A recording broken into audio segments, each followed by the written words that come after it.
flip into the scene. Yeah. Hey guys, this is Tyson from STURDYmade. I want to show you this Launchpad that we built. Originally, this was just so that you could have a step up onto something to get more vertical height. It's about 8 inches tall, which is pretty nice for digging in and jumping high. And let me show you why it's cool.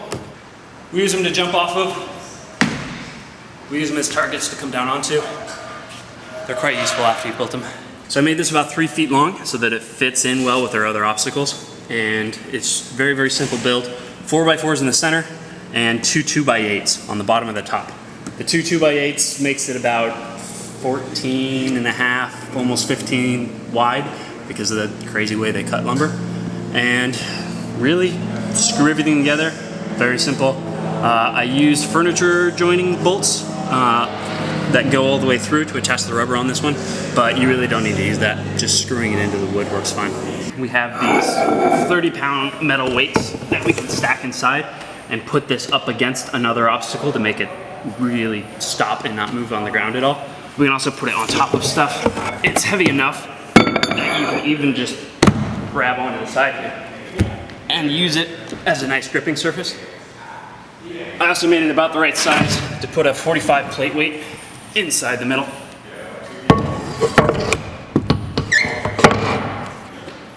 But really it's rather heavy on its own.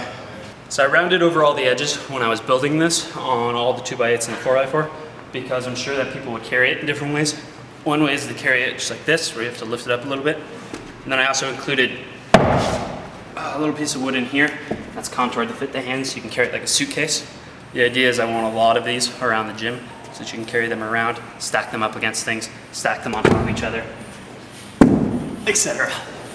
One of the cool things you can use it for, apart from being on the ground, is to just lean it up against something, like our larger platforms. You can actually get quite a lot of power just off it. Future things that I'm looking to change with these, I want to build a couple that are different sizes. These are the same size, they fit together fairly well. I imagine that these are heavy enough that you could actually stack multiple ones up and use in different ways, but they don't really fit together in any real way right now, and if you hit the front really hard, you can make the thing move. So I'm thinking of making some fatter ones and maybe a little bit shorter. I've also noticed that when stacking these together, there's a little bit of wiggle room, and I think that that is actually because of the lumber warping. Pretty much everything other than plywood is going to twist and warp and expand over time. So to make the top and bottoms of these flat, I'm thinking of taking just 2 pieces of 3/4 inch ply, gluing them together and using those at the tops and the bottom. That way I can make this any size I want to and not have to worry about buying different lumber sizes. As always guys, if you end up making one of these, let us know how you use it, if you come up with anything clever. And subscribe to our channel, youtube.com/STURDYmade. I will see you later.